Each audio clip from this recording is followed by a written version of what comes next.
know. Today, I don't know if this a legend or not. I don't know if you would consider him a legend, but definitely did some legendary shit. Got a top 10 hit in the nation. You know what I'm saying? Had some local hits in the DFW. You know what I'm saying? Switched scenes, joined a different team, and was able to get signed by a major label. So, kind of excited about this one. This one kind of like one of those sneaky people that's probably getting money on the low. That, you know what I'm saying, that might be like super rich and you wouldn't know it, or you just forgot about him and you think he a one-hit wonder, but got his own fan base. You know, probably still doing shows here and there, just based off of different songs he been affiliated with and did itself. You know what I'm saying? I'm actually pulling up to his studio.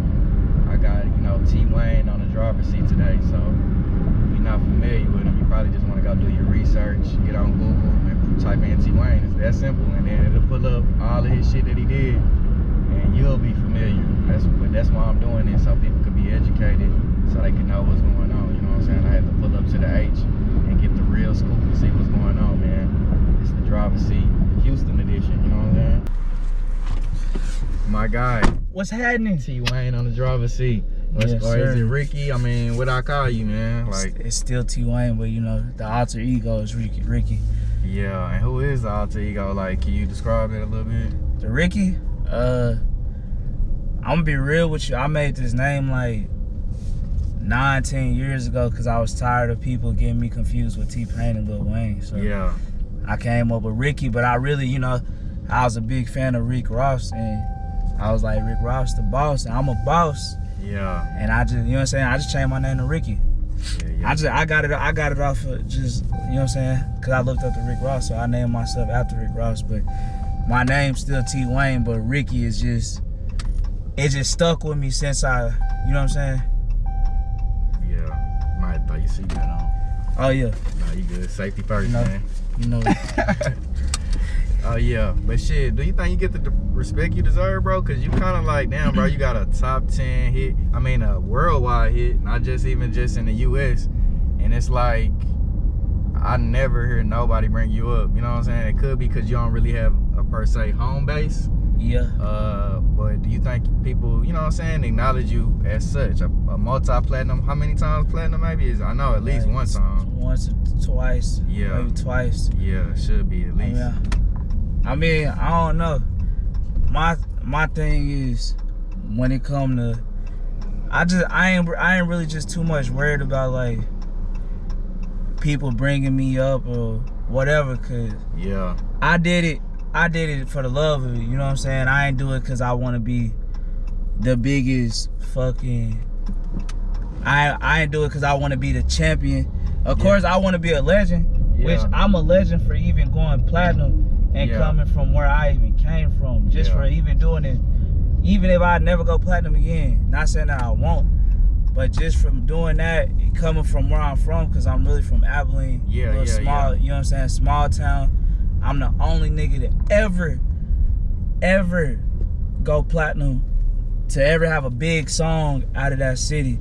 Yeah. In history, I'm the only nigga to ever do something like that, you know what I'm saying? So just from me coming out of that, and then moving to Dallas, then moving to Houston, I'm a legend just from doing that, you know what I'm saying? But I ain't, as far as, am I worried about people respecting me or bringing me up? Nah, I don't even be tripping on that, because what I did, I invested my money in other stuff, and I'm able to take care of my family, you know what I'm saying? And that's all I really care about, is if I'm able to take care of my family, if they good tomorrow, because I ain't really worried about myself, you know what I'm saying? Because I feel like I'm a grown man, I'm gonna eat, I'm gonna get it regardless, but as long as my people good, I'm straight, you know what I'm saying? Now, was the deal with 300, was it just for the song, or did you sign like album deal? Like what kind of? I was signed with 300 for like I want to say almost 4 years. I was signed with them. Yeah. I just got out. I just bought myself out the contract about like 3 to 4 months ago. I just bought myself out the contract. Congrats, my brother. Congrats. Appreciate it. You know what I'm saying? Was that to go indie, to do your own thing? Yeah, just to do my own thing for right now until, you know what I'm saying?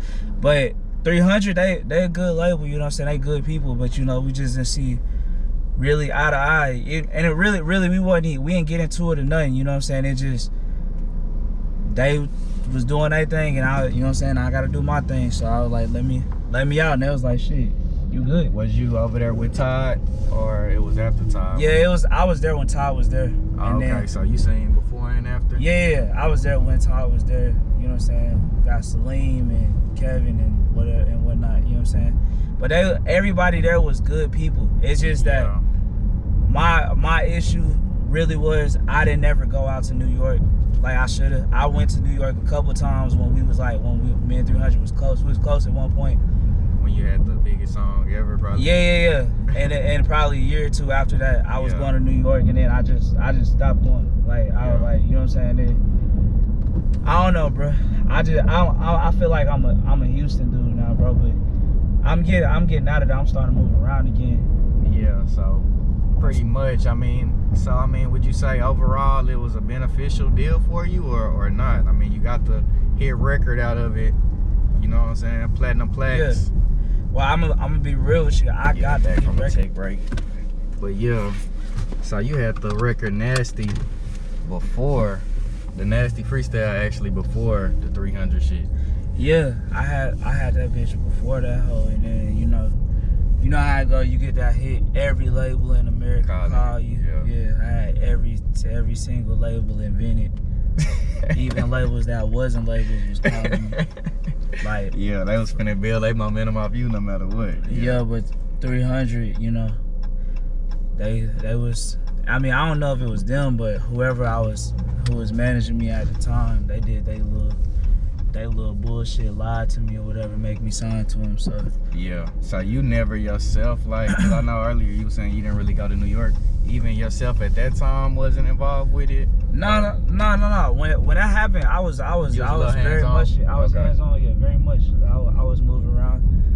But I was on the road 7 days a week. Yeah. You know what I'm saying? So it wasn't nothing to travel to New York. So I was going in and out. You feel me? In and out. But one thing I didn't understand was how the label supposed to help. I never understood it. You know what I'm saying? It was already booming, already. Yeah, because you know what I'm saying? Me personally, I taught myself how to not depend on nobody no matter what. I ain't give a damn if I had a label or not. Nigga, I'm finna push my shit online. Like, I'm going off, like, since I was in fucking high school, I've been doing that shit. You know what I'm saying?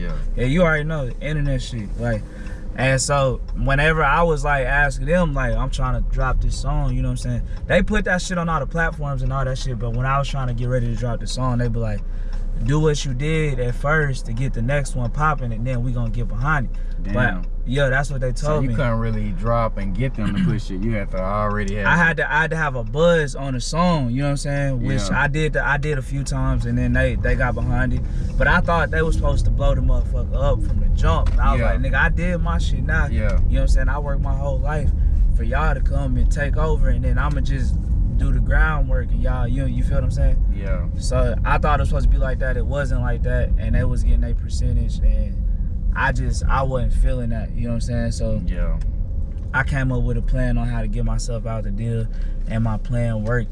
Even though they was some good people, but I just wasn't happy with giving them a percentage over everything that I was doing, knowing that I was doing all that work myself. Yeah. Like, they should have been more hands-on with it, you know what I'm saying? Because you got, like, hella records, I guess, now that I look at it, like, when you hella records that wasn't commercially released. Yeah, when you look at it, I got Instagram is full of songs that never came out. When you look at it, bro, you'll see, like, you go on my YouTube or whatever, bro, like, you'll see how many videos I had hit the millions, or how many features I had. Fetty Wap feature. I remember that. Rich the Kid. I got Offset. All them. You know what I'm saying? And a lot of people didn't see them shits, but I did that. That's out of my own money when I paid whoever to get on whatever. I didn't pay Fetty and Rich, but they did it all GP. But like anybody I paid or whatever I had to do, I paid out my own pocket. Like my bread, you know what I'm saying? Just so you could try to get shit popping again. Yeah, and the label supposed to put the bread up for you, but that's one thing too where I was, I didn't want to be in debt to nobody, so I didn't use the budget like everybody else used their budget. Like every artist used their budget. I was like, I'm not finna use the motherfucking budget, bro. Which I always felt like is a strategy, you know what I'm saying? So I didn't use the budget, you feel me? But even though when I first got signed, I got that big advance. You feel me? I made that back in the first month. Like they made that shit back right away. You feel me? But I just never wanted to use the budget, which I would say it's bad on my part, because me not wanting to use the budget for the shit that I really needed, it's like I was doubting myself. Like I was scared I wasn't gonna make it back. Yeah. But knowing, you know what I'm saying, you believe in yourself, you gonna make that bitch back. You know what I'm saying? I'm still getting money right now. Like now I think about it, I would have made all the shit back that I would have if I would have got it, whatever. Even just off Nasty, huh? I'm pretty sure that made money. That probably brought the label out of the whole. Yeah. That one song. Yeah, but you see, the thing is, this is my problem. I wasn't supposed to spend my own money.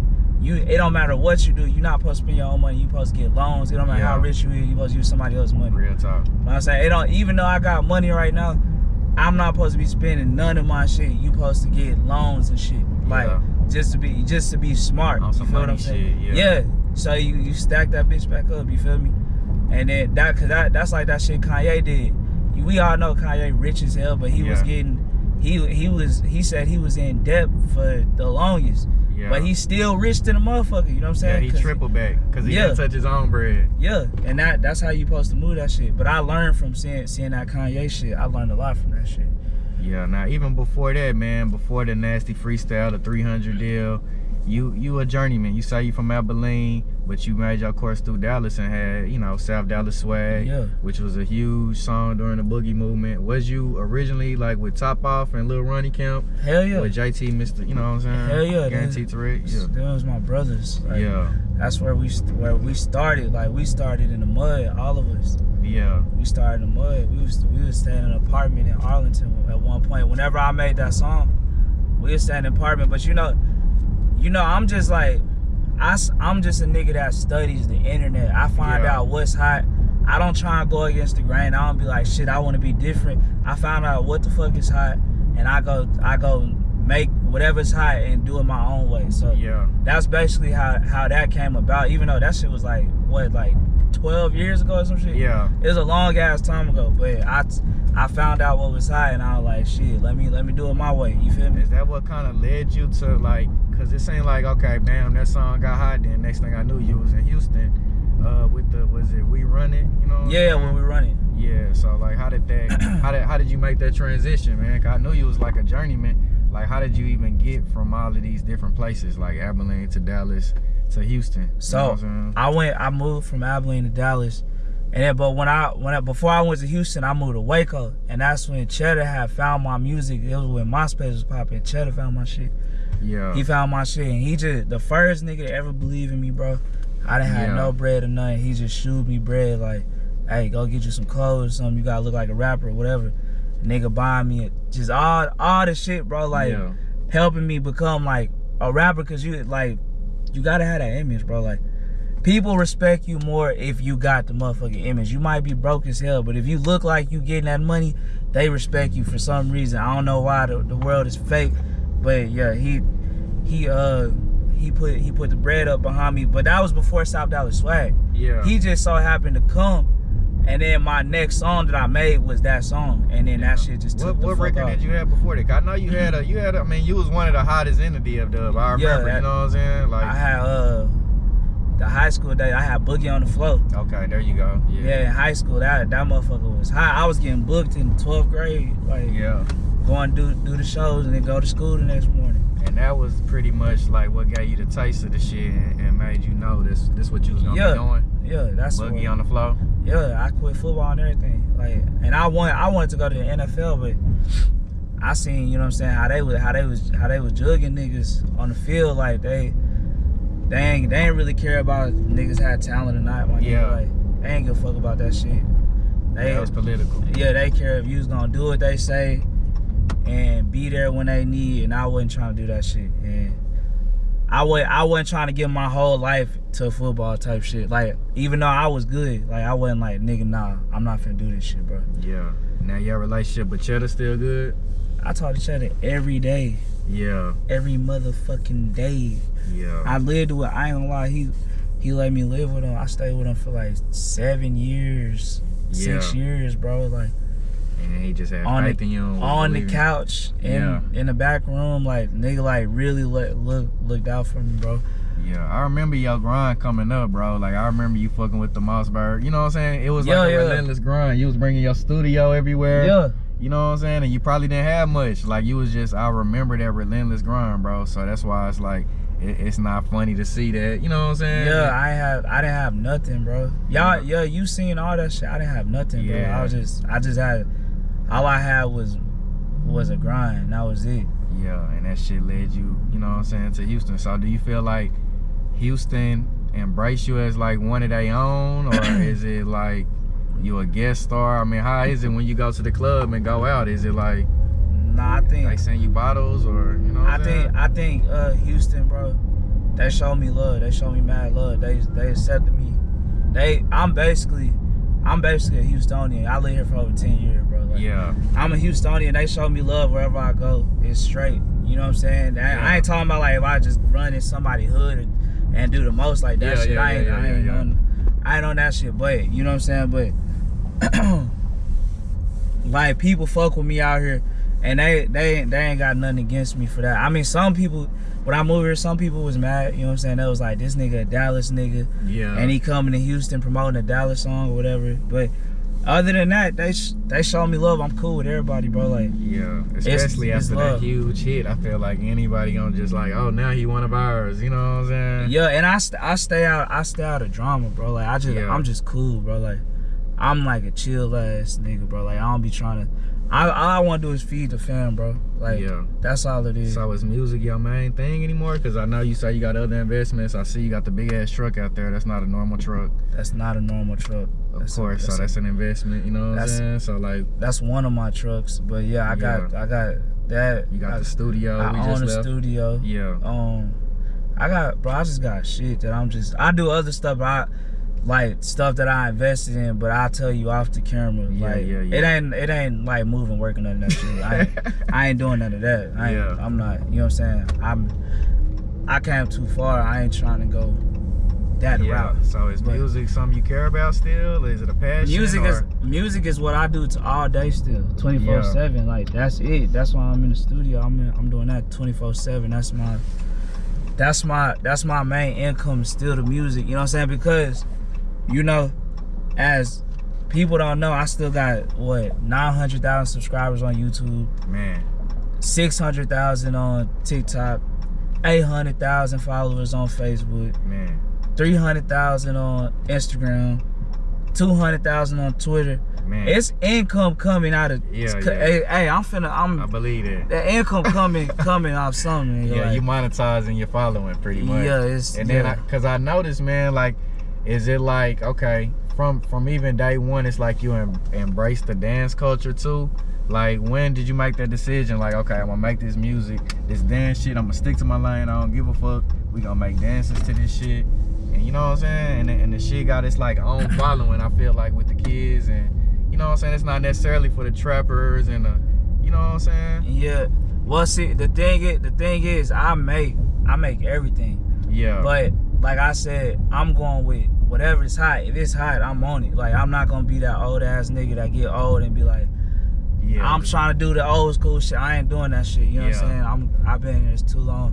Whenever I started doing the dancing shit, cause I'm not no dancer, bro. Yeah. I mean, I'm a dancer now because I made myself one. But whenever I started doing dancing, bro, or making, I don't even call them dance songs. Well, some of them was dance shit, but when I did them hoes, I did them because that's what was blowing up, and niggas wasn't dancing to my other songs. And so whenever I did them songs, I used to hit the hottest dancers in Dallas or whatever. They didn't want to dance to none of my shit. I don't know why. They might have been hating. I don't give a fuck. So I went with my homeboy Vanilla Trill, and we started making videos to my shit. And I did it myself. And he was like, man, hey, you may not can dance, but believe in yourself. You know what I'm saying? So you basically made him the new white boy boogie. Yeah. I mean, he did it himself though. He from Houston. Okay, damn, that's crazy. But he did it himself. Shit down there. He did it himself. You know what I'm saying? He just, his first song that blew up was my song, but he he worked his ass off dancing. Yeah. He did that himself, but he helped me more than anything. You know what I'm saying? By even because I felt like they gave you a new, you know what I'm saying, like a new look that you kind of stuck to. It seemed like a formula. You know what I'm saying? Yeah, it was, cause you know, like I said, I'm on a trend, and the dancing was hot back then. It ain't as hot. It's alright right now, but yeah. I'm too old to do that shit. Like me personally, I'm too old to be out there. You know what I'm saying? I can hit the wall and all that shit, but like to do the other shit, I'm too goddamn old, bro. Like I'm like, you know what I'm saying? But goddamn, it wasn't only dancing that I embraced. I started doing like whatever can get you like that big following. Whatever you gotta do to open the door for your music. I started doing skits for a whole year. Oh yeah. Last year, my shit took off. Like all my shit went viral, bro. Like I'm just an entertainer, bro. Like yeah, I see that from you, man. Really just a hustler, bro. I just know how to get it, bro. Like by any means, and there ain't nothing that can stop me. Like yeah. You know what I'm saying? I know that like people say I'm selling my soul to when I make like skits or whatever the fuck to do. I don't give a fuck, bro. Like I gotta feed my family. Niggas ain't, you know what I'm saying? Niggas can judge all they want, bro. But at the end of the day, when they see me, they on my nuts type shit. Like niggas ain't just. That's just what it is. They want to be doing that same shit, bro, but they ain't got the talent to do that shit. Yeah. And I'm not saying it conceited, bro. Like I'm just saying it as real. Like niggas need to put their pride to the side, bro, and like don't be mad at me for doing what I gotta do to feed my fam, nigga. Do the same shit, my nigga. Feed your people. You understand me? Out of the new generation, would you say you top 5 Houston, man? It's hard to just call you Houston, but you are Houstonian. You've been here a decade, man. We gonna go ahead and put you in the mix. I'm not saying I'm top nothing. I don't want to be involved in none of that. Different. Well, who some other cats we should look out for, man? You know Houston got a lot of talent, like, you know what I'm saying, that's going up right now. They got Young Ro. Yeah. Going right now. It's a dude named Money Long out here. They got Bloodbath. Yeah, Bloodbath. Her shit is crazy. They got Enzo McFly. Yeah. They got, this is just the upcoming niggas. I got my young nigga Mata. Yeah. He coming up, and then I got my whole producing team, Spade, Mike, Vince, Fred on them. You know what I'm saying? It's a lot of niggas coming up out here. Going up. Yeah. Matter of fact, you need to do one with Fred, bro. Yeah. He be at the studio. Yeah, I fuck with him. Yeah, but man, it's a lot of young niggas that's like out here eating, bro. Like they like grinding. Damn, I gotta ask, man, because we kind of got a culture where we at too, man. Who got the hotter new scene right now? You know what I'm saying? Dallas or Houston right now? Yes, I'm not gonna cap. Cause you know a little bit more about Houston. I don't know. You know what I'm saying? So that's what I'm asking. I'm not gonna cap. I love the D, but pause. Oh yeah. Pause. Yeah, no homo. Pause. I love pause. But Triple D. Pause still. But Houston is. I'm not gonna cap. Houston. Y'all fucking around like that? We kind of cold, bro. Especially production wise. Like Dallas got some shit, but Houston, we can't cap. We got Lizzo, bro. Like, oh yeah, that is. And Travis, and Meg, and Maxo, like, okay. Sauce Walker. Alright. It's a lot of niggas out of this hoe right now, bro. For the first two you named, I had somebody to match up with them, but then you kept going. You know what I'm saying? That's what I'm saying. Dallas got some niggas though. Yeah. Don't get me wrong. Dallas got niggas, bro. They got Yellow Beezy. Yeah. Lil Ronnie still booming. Yeah. Post Malone, don't forget. Oh, I'm tripped out. I'm tripped out. Yeah, Travis, you know what I'm saying? Post Malone, I can't forget that. But I ain't been to Dallas in a minute, so I don't know. Like, you know what I'm saying? I gotta go out there, but I'm sure they got like a lot of niggas booming. Yeah, shit. Anything new we got to look out forward to, man? Any projects? Any shout outs? Anything get off your chest, bro? Shit. I'm just working on this new music, bro. That's all it is. Yeah. And then y'all gonna hear from me somehow, some way. I don't know if it's gonna be from music, from skits, or from whatever, but whatever it is, y'all gonna hear from me. Just like how I disappeared for a couple of months or a year or two, and I come back every time, they gonna hear from me. But when they hear from me this time, I ain't gonna disappear again. You know what I'm saying? I'm gonna stay with it. You feel what I'm saying? You dig? Already, man. Legendary legend T Wayne on the driver's seat, man. Bro, I appreciate you for being on here. Houston edition, bro. Get on the road with it.